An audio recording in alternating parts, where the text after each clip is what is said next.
Welcome back to Bell Rock. If you'll follow me.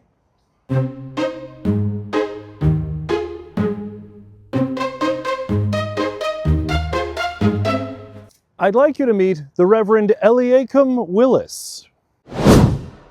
Beneath this stone lie the remains of Reverend Eliakim Willis, who died March 14, 1801, ATAT 87, and in the 49th year of his ministry.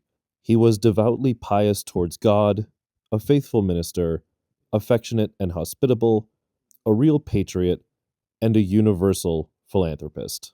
Eliakim Willis was born in the part of Dartmouth, Massachusetts that is now today the great city of New Bedford. Eliakim Willis attended Harvard, but he almost didn't graduate. It sounds like he basically ran a casino out of his dorm room. And Harvard issued him quite a hefty fine after he swindled one of his well-connected classmates. He didn't pay the fine for 3 years and only paid it a week before graduation so he could get his diploma. I think I might like him. After graduating from Harvard, Eliakim Willis did what any good New Bedford man would do. He joined the crew of a whaling ship. And after several years at sea, he accepted the post as the minister of the church in the South Precinct of Malden. The South Precinct is Everett.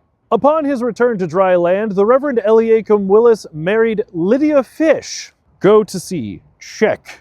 Marry a fish, also check. Lydia was known as a brilliant and well-read woman. A biography of Eliakim Willis also says that she had a passionate enjoyment of her ill health and relished inflicting descriptions of her sufferings on other people. The Reverend Eliakim Willis was a minister here in Malden for almost 50 years, but he always dreamed of becoming the minister of the first parish in Malden.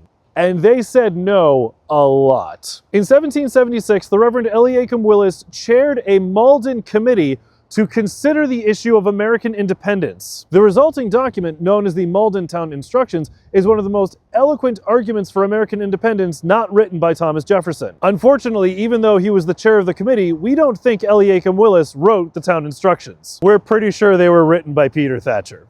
Like many ministers of this period, we also have a record that he was an enslaver. After Lydia Willis's death, Eliakim married Mrs. Martha Marchant of Boston. It is said that in his later years, the light of his life was his adopted daughter, Sarah. Sarah went on to marry Colonel John Popkin, the highest-ranking Revolutionary War veteran buried in Bell Rock Cemetery. And that's the Reverend Eliakim Willis, Martha Willis, and Lydia Willis. See you tomorrow.